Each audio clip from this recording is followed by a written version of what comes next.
The phone call sliced through the midnight quiet, her voice a blade I didn't expect.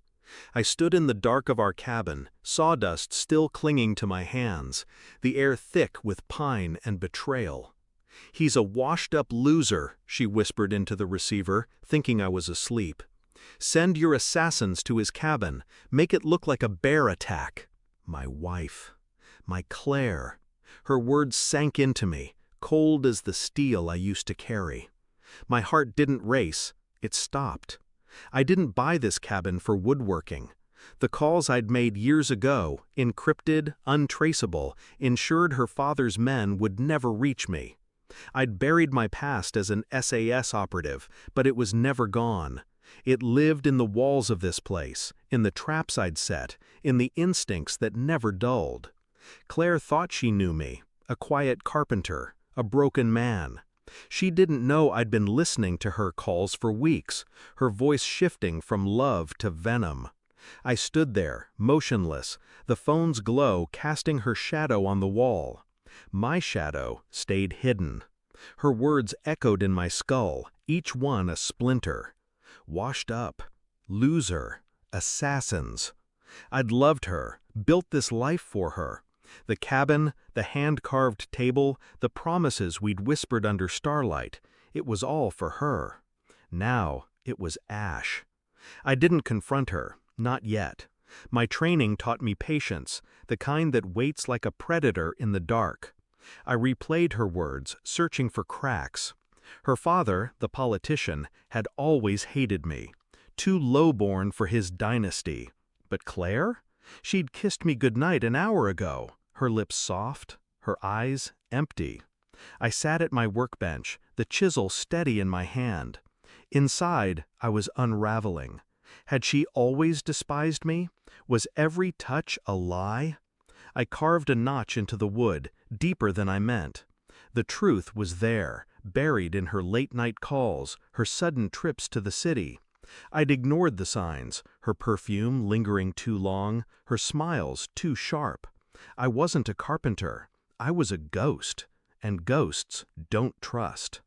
I didn't sleep. I worked. The cabin's walls hid my tools, not chisels, but tech.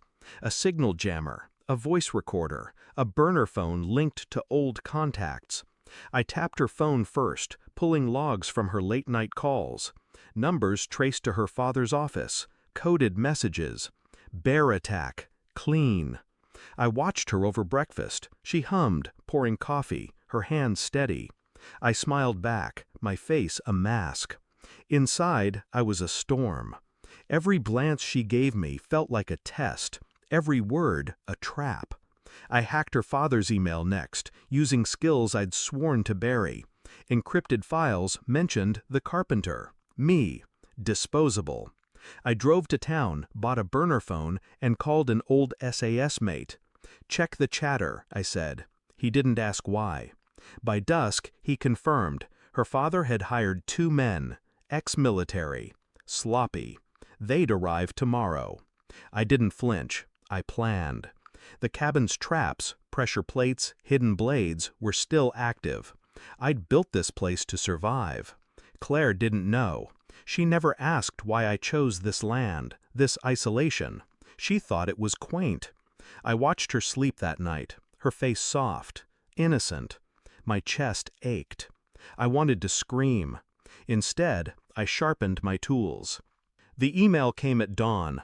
My mate's report was clinical. Claire had been feeding her father intel for months. My habits, my routines, my failure to provide. She'd never loved me. She'd married me to keep me close, to report back. Her father wanted me gone, too much risk to his campaign. I was a loose end.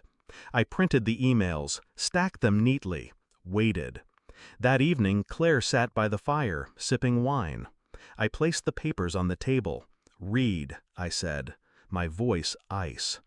Her eyes widened, then darted away. "What's this?" she stammered. "Truth," I said. She scanned the pages. Her hands shook. Her face crumpled, shock, then fear. "You don't understand," she whispered. "He made me!" I didn't move, didn't blink. You called me a loser. You ordered my death." She sobbed, collapsing into the chair. I felt nothing. The storm inside me was gone, replaced by clarity. She wasn't my wife. She was my enemy. I didn't raise my voice. I didn't need to. "Your father's men are already dead," I said. Her eyes snapped to mine, wide with panic. "The traps in the woods, they triggered them last night." She gasped, shaking her head. "No, no, you're lying." I slid a photo across the table. Her father's assassins, caught in my snares, lifeless. She screamed, a raw, broken sound. I leaned closer, my voice low. "You thought I was weak. You thought I was blind." I stood, tossing her phone into the fire. It crackled, melting. "Tell your father I'm coming for him next." Her sobs followed me to the door. I didn't look back. I drove into the night, the cabin shrinking in my rear view. Claire's betrayal had gutted me, but I wasn't the man she thought. I wasn't a carpenter. I wasn't a husband. I was a weapon, forged in blood and silence. Her tears meant nothing. Her father's power meant less. I'd dismantle his empire, piece by piece, not with rage, but with precision. The sass taught me that. I didn't love her anymore. I didn't hate her either. She was just irrelevant. The road stretched ahead, black and endless. I was free, and I was never going back.